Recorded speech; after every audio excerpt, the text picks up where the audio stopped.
Historia de la filosofía. Volumen 1. Filosofía antigua. Filosofía patrística. Filosofía escolástica. 9. Parte primera. Filosofía antigua. Capítulo cuarto. 19. Zenón. Discípulo y amigo de Parménides, Zenón de Elea era, según Platón, 25 años más joven que él. Su nacimiento debe, pues, situarse en el 489. Como la mayor parte de los primeros filósofos, Zenón intervino en la política de su ciudad natal.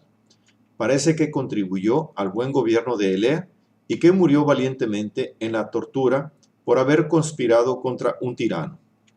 El mismo Platón nos expone el carácter y el objetivo de un escrito que debía ser la obra más importante de Zenón. El escrito era una especie de refuerzo de la argumentación de Parménides, dirigido contra quienes procuraban ponerla en ridículo, aduciendo que, si la realidad es una, no se encuentra embrollados en muchas y ridículas contradicciones. El escrito pagaba a los burladores con la misma moneda porque tendía a demostrar que su hipótesis de la multiplicidad se enredaba, al desarrollarla a fondo, en dificultades todavía mayores. El método de Zenón consistía, pues, en reducir al absurdo la tesis de los negadores de la unidad, consiguiendo así la confirmación de la tesis de Parménides. Con justicia, por tanto, Aristóteles llamó a Zenón inventor de la dialéctica. Y en efecto, la dialéctica es para Aristóteles el razonamiento que parte no de premisas verdaderas, sino de premisas probables o que parecen probables.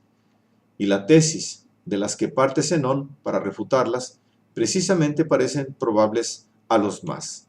En cambio, Hegel cree que la dialéctica de Zenón es una dialéctica imperfecta a fuerza de metafísica y la compara a la dialéctica kantiana de las antinomías.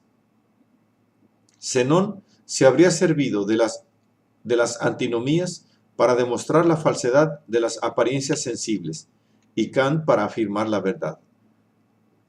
Por lo cual, Zenón sería superior a Kant.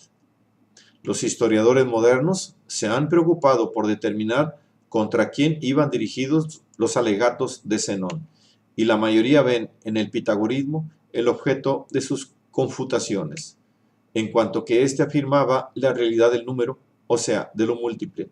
Pero, como ya se ha visto, es difícil suponer que el número de que habla el pitagorismo sea un puro múltiple. Parece más bien que sea un orden, pero un orden mensurable. No es indispensable suponer que Zenón haya tenido presentes las tesis de este o de aquel filósofo. Parece más obvio suponer que Zenón haya esquematizado y fijado los fundamentos típicos de cualquier pluralismo de manera que su refutación fuese válida contra el modo común de pensar de Parménides, o contra los filósofos que concuerdan con él mismo al admitir el pluralismo. Los argumentos de Zenón pueden dividirse en dos grupos. El primero va dirigido contra la multiplicidad y la divisibilidad de las cosas. El segundo contra el movimiento.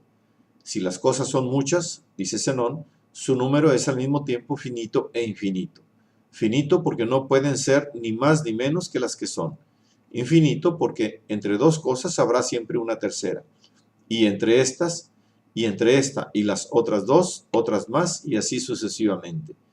Contra la unidad entendida como elemento real de las cosas, Zenón observa que, si la unidad posee una magnitud, aunque sea mínima, como en cada cosa se encuentran infinitas unidades, cada cosa será infinitamente grande, mientras que si la unidad no tiene magnitud, las cosas que de ella resulten estarán faltas de magnitud, esto es, serán nulas.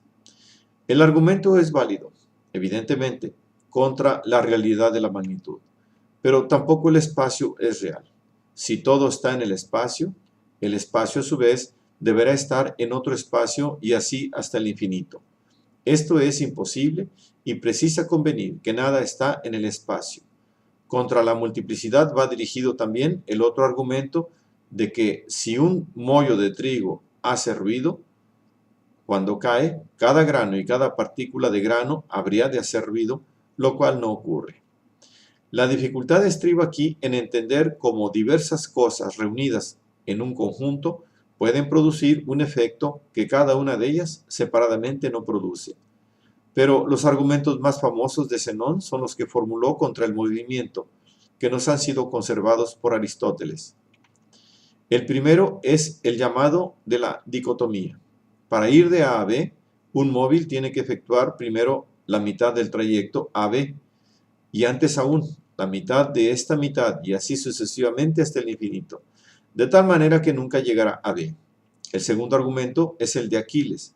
Aquiles, o sea, el más veloz, nunca alcanzará a la tortuga, es decir, al más lento, pues la tortuga tiene un paso de ventaja. En efecto, antes de alcanzarla, Aquiles deberá alcanzar el punto de donde ha partido la tortuga, de modo que ésta siempre tendrá ventaja. El tercer argumento es el de la flecha. La flecha, que aparece en movimiento, en realidad está inmóvil. En efecto, en todo momento, la flecha no puede ocupar sino un espacio igual a su largura y está inmóvil con respecto a este espacio. Y como el tiempo está hecho de momentos, la flecha estará inmóvil durante todo el tiempo. El cuarto argumento es el del estadio. Dos masas iguales, dotadas de velocidades iguales, deben recorrer espacios iguales en tiempos iguales. Pero si dos masas se mueven una contra otra desde las extremidades opuestas del estadio, cada una de ellas emplea en recorrer la longitud de la otra, la mitad del tiempo que emplearía si una de ellas permaneciese quieta, de donde Zenón deducía la conclusión de que la mitad del tiempo es igual al doble. La intención de estos sutiles argumentos, que muchas veces han recibido el nombre de sofismas o falacias, incluso por filósofos que no han mostrado mucha habilidad en refutarlos, es bastante clara. El espacio y el tiempo son la condición de la pluralidad y del cambio de las cosas, por lo que, si ellos se demuestran contradictorios, demuestran contradictorias, y por tanto irreales la multiplicidad y el cambio. Pero estos sofismas son contradictorios si se admite, como Zenón considera inevitable, su infinita divisibilidad. Por eso admite Zenón esta infinita divisibilidad como presupuesto tácito de sus argumentos. Aristóteles, por su parte, trató de refutarlos negando, ante todo, la infinita divisibilidad del tiempo y afirmando que las partes nunca son instantes, carentes de duración, sino que tienen siempre una duración, aunque sea mínima. Así, no sería posible recorrer partes infinitas de espacio en un tiempo finito. Esta refutación no vale mucho. Los matemáticos modernos, a partir de Russell, Principios de Matemáticas, 1903, tienden más bien a exaltar a Zenón precisamente por haber admitido la posibilidad de la división hasta el infinito, que es la base del cálculo infinitesimal. Y puede admitirse que los argumentos de Zenón, con las discusiones que siempre han suscitado, han servido también para esto. Aunque ciertamente Zenón no fue un matemático y su preocupación era solamente la negación de la realidad del espacio, del tiempo y de la multiplicidad. Como hemos dicho, fue ejecutado por conspirar contra la tiranía, muerte que afrontó con gran valor. 20. Meliso. Meliso de Samos, también discípulo de Parménides, fue el general que destruyó la flota ateniense en el 441-440, antes de nuestra era. Es esta la única noticia que poseemos de su vida, que se sitúa precisamente en aquella época.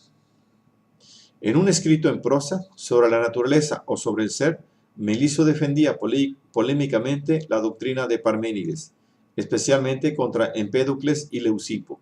La prueba de la fundamental falsedad del conocimiento sensible consiste, según Meliso, en que éste nos atestigua al mismo tiempo la realidad de las cosas y su mutación. Pero si las cosas fueran reales en su multiplicidad, no cambiarían. Y si cambian, no son reales, no existen, pues cosas múltiples sino solo la unidad. Así como Zenón polemizaba preferentemente contra el movimiento, del mismo modo Meliso polemiza preferentemente contra el cambio. Si el ser cambiase, aunque solo fuera un cabello en 10.000 años, se vería enteramente destruido en la totalidad del tiempo.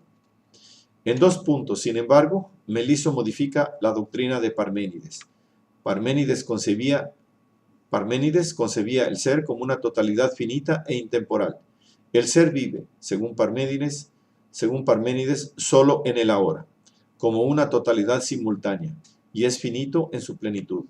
Meliso concibe la vida del ser como una duración ilimitada, y afirma, por tanto, la infinidad del ser en el espacio y en el tiempo.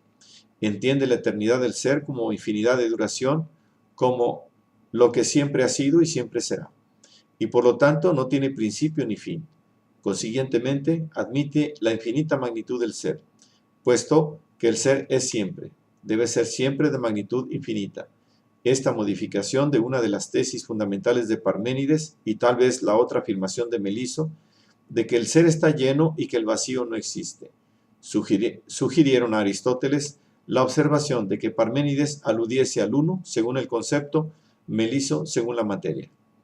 Tanto mayor relieve adquiere, por tanto, la afirmación taxativa por parte de Meliso de la incorporeidad del ser.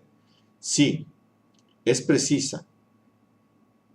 Si es precisa necesariamente que sea uno, pero si es uno, no puede tener cuerpo, porque si tuviese un cuerpo, tendría partes, y ya no sería uno. Los críticos modernos que han afirmado la corporeidad del ser de Parménides, la cual es excluida por el mismo planteamiento de los eleatas, que los eleatas dan a su problema, refieren la negación de Meliso a cualquier elemento preciso, cuya realidad suponen que Meliso discutía. Pero aunque Meliso tuviese presente una hipótesis particular, el significado de su afirmación no cambia. Lo que es cuerpo tiene partes, por tanto no es uno, por tanto no es. La negación de la realidad corpórea está implícita para Meliso, como para Parménides y para Zenón. En la negación de la multiplicidad y del cambio, y en la repudiación de la experiencia sensible como vía de acceso a la verdad.